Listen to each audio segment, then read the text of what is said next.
الحمد لله والصلاة والسلام على أشرف خلق الله سيدنا محمد بن عبد الله وآله وصحبه وموالاه لا حول ولا قوة إلا بالله وبعد. معاشر المسلمين, hadirin jamaah dimuliakan Allah. Sebagai makhluk sosial, manusia diatur kehidupannya oleh Allah Subhanahu wa taala. Salah satu firman Allah Subhanahu wa taala yang mengatur hubungan sesama manusia, Allah Subhanahu wa taala berfirman, "Wala tansawul fadla bainakum." Janganlah sekali-kali kalian melupakan jasa dan kebaikan orang lain kepada kalian.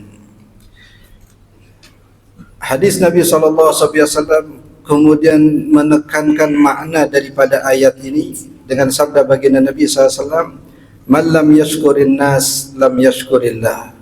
Siapa yang tidak pandai berterima kasih kepada manusia, maka hakikatnya dia tidak pandai berterima kasih kepada Allah.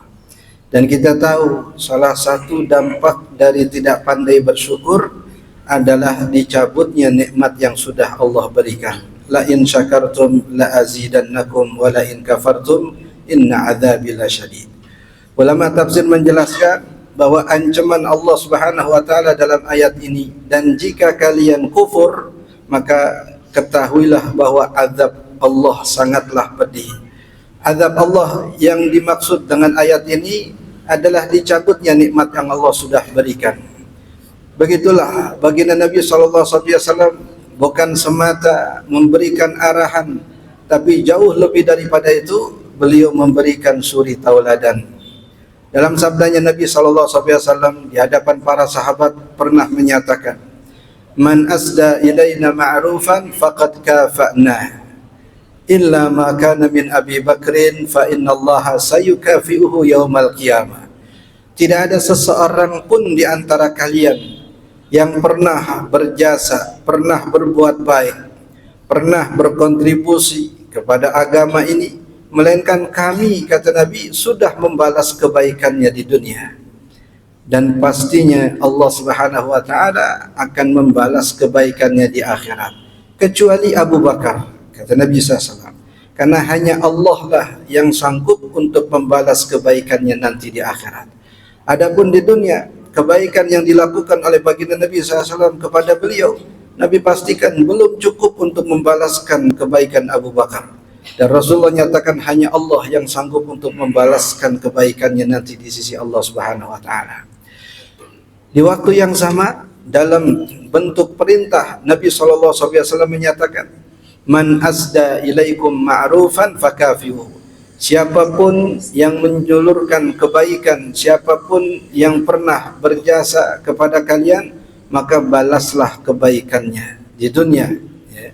Dan Nabi SAW menyatakan, kalau kalian tidak mampu membalas kebaikannya, mungkin ada orang kaya yang berbagi, sedangkan kondisi dan keadaan kita tidak seperti keadaannya, Nabi SAW menyatakan, cukuplah dengan ucapannya, "Jazakallahu anna khairan." Semoga Allah Subhanahu wa taala akan membalas kebaikanmu dengan balasan yang baik.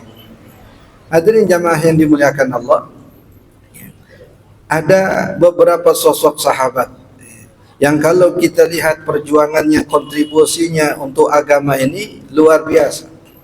Ada Suhaib Ar-Rumi radhiyallahu taala anhu, seorang sahabat yang Nabi yang dalam pencariannya untuk mencari kebenaran, untuk menjumpai Nabi akhir zaman, beliau yang saat itu berstatus sebagai hamba sahaya rela untuk dibawa dari negeri Romawi ke kota Mekah, karena beliau mendengar di kota Mekah itulah nanti akan muncul Nabi akhir zaman.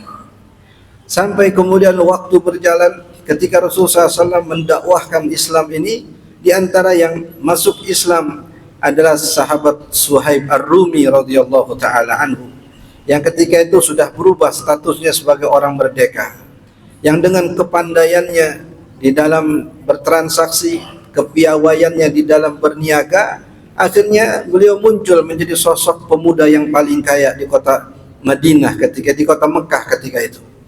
Sampai ketika ada panggilan hijrah, Maka Suhaib Ar-Rumi radhiyallahu anhu di antara yang minta izin kepada baginda Nabi agar diperkenankan untuk hijrah. Tapi rencana beliau ini diketahui oleh orang-orang Quraisy. Maka mereka pun mendatangi beliau, menyatakan, "Ya Suhaib, engkau datang ke negeri kami dalam status sebagai hamba sahaya. Sampai kemudian engkau bisa merdeka, lalu sekarang menjadi orang yang terkaya. Apakah mungkin kami biarkan kamu pergi meninggalkan kota ini membawa semua kekayaanmu?" Ini Suhaib Ar-Rumi kemudian menawarkan kepada orang-orang Quraisy, "Bagaimana jika seandainya semua kekayaanku itu aku tinggalkan, aku berikan, aku serahkan kepada kalian, tapi dengan syarat kalian izinkan aku untuk hijrah ke kota Madinah." Akhirnya mereka sepakat, karena kekayaan beliau yang memang luar biasa. Apatah artinya dibanding dengan satu orang yang pergi meninggalkan negeri mereka? Toh Suhaib bukan penduduk asli kota Mekah. Akhirnya Suhaib Ar-Rumi kemudian melakukan perjalanan ke kota Madinah, dan tempat yang pertama beliau datangi saat sampai ke kota Madinah adalah masjid. Dan orang yang pertama menyambut kedatangan beliau adalah Rasulullah SAW.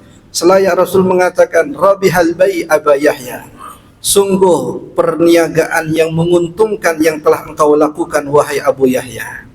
Perniagaan yang Nabi maksud bukan transaksi materi, bukan perniagaan yang biasa dilakukan oleh Suhaib Ar-Rumi, tapi kala itu beliau berniaga dengan Allah. Beliau serahkan semua kekayaannya hanya untuk bisa menjalankan perintah Allah, hijrah dari kota Mekah ke kota Madinah.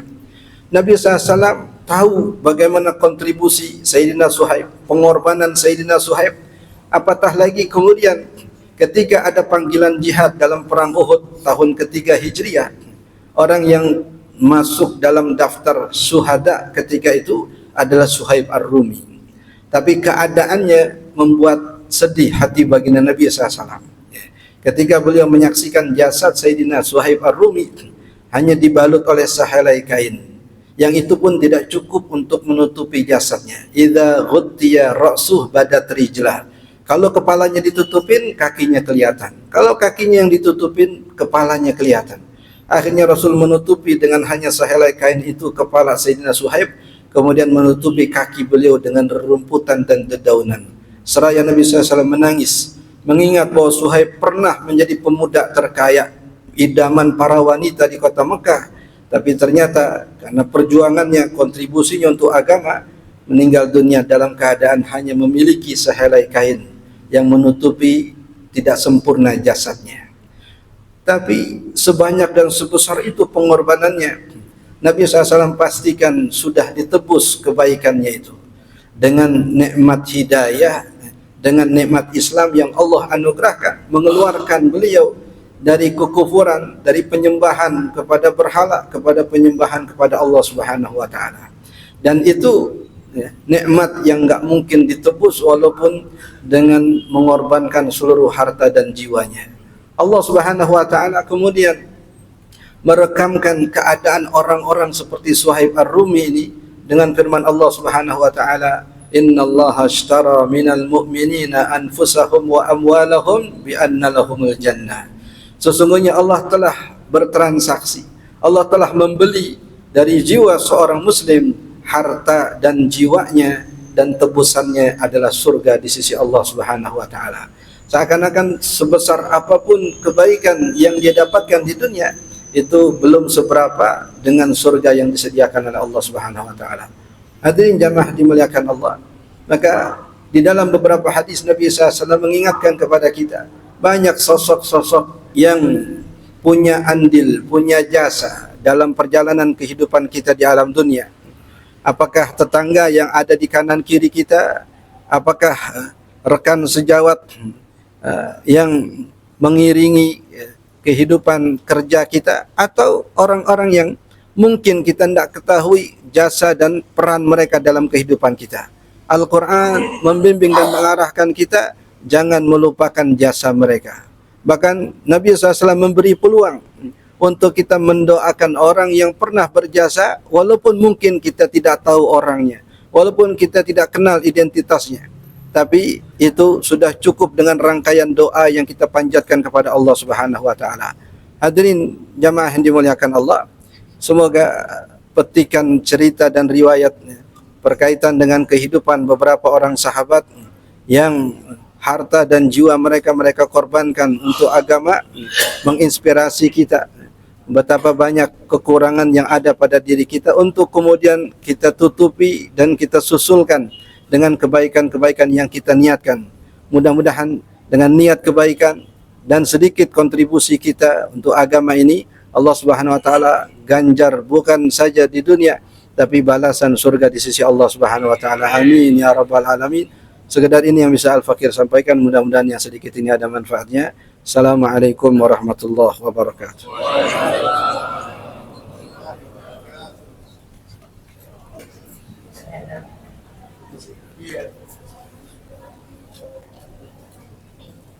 Cek.